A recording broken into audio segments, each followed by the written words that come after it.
So in the last couple of weeks, we've seen a big increase in antisocial behaviour with our youths across the Douglas Noncan community, in particular throwing items at cars, throwing items in shops, just general antisocial behaviour really, mainly happening in Lower Douglas, so Strand Street, in the shops and the fast food areas, in particular McDonald's. So just on the lookout really for any antisocial behaviour that could potentially escalate and turn into criminal offences. How much of an increase have you seen over the winter months and the school holidays of antisocial behaviour? In the last couple of weeks, it's been a real big increase, especially with the late night shopping period on a Thursday. It's been quite big because the kids are down on the streets and it's been quite labour intensive for the police force.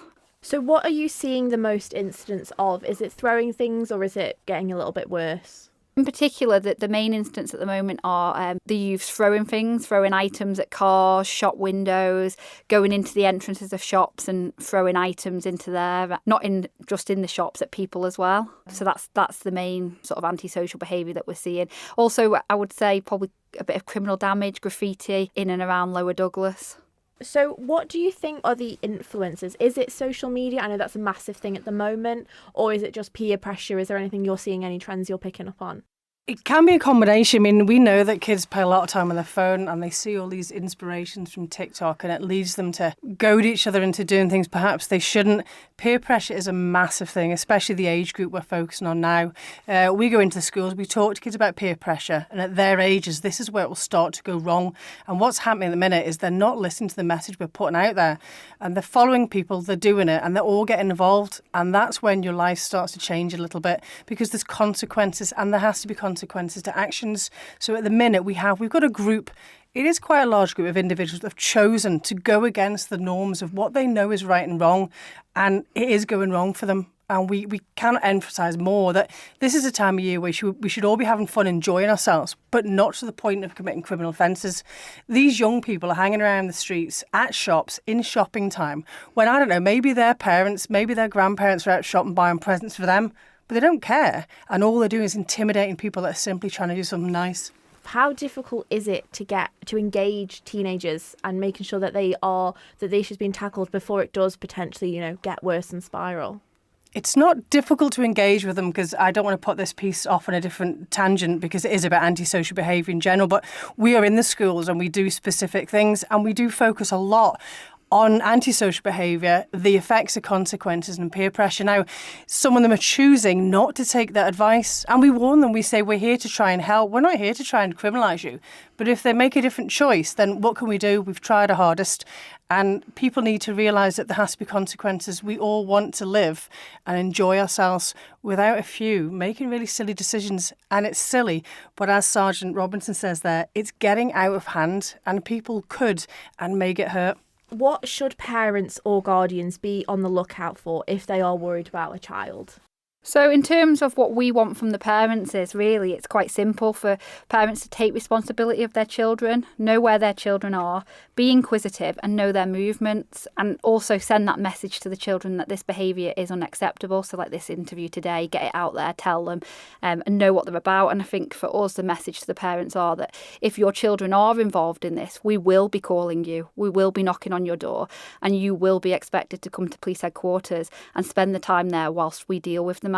So if a parent is concerned about their child, what should they do? Is there a number they can contact? Would it be the community neighbourhood policing, or is there a separate thing that they maybe, if they want some advice, to go to? Yeah, no, they can give us a call at police headquarters on 631212.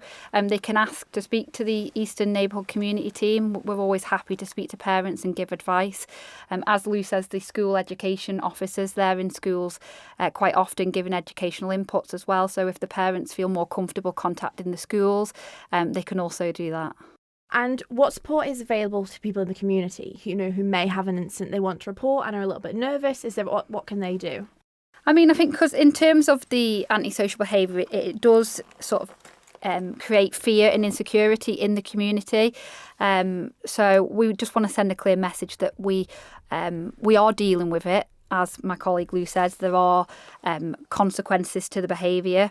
They can call again 631212 at police headquarters. They can ask to speak to the community team. On a Tuesday between 4 and 6, which is advertised on social media, we have a live chat. So members of the community can go onto WhatsApp or Facebook Messenger and send us a message, and we are literally at the other end replying live to those messages. So that's another thing they can do.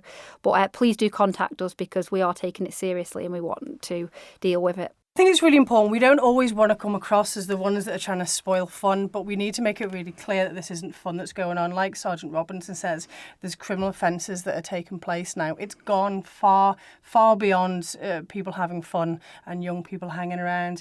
Young people often get judged and labelled as hooligans or other stereotypes, which I think is often unfair. But at the minute, we do have a few that are just setting themselves that way, and we don't want that to happen here. We don't want it to become a scary place to be when we should be enjoying Christmas shopping and all year round. It's not just about Christmas. We need people to understand there's rules that we need to follow, and if there's not, there's consequences. So we do actively have quite a few young people who've been identified by cameras, because we do have some very, very good cameras in our town centre, fantastically. Those young people will be getting a knock on the door. They'll be spoken to with their parents, and there will be consequences, because there has to be, young, old, whatever. It can't be tolerated. We want to have fun and we want to be safe. And we simply want to put that message out. We're not here to spoil fun. We're here to keep everyone safe.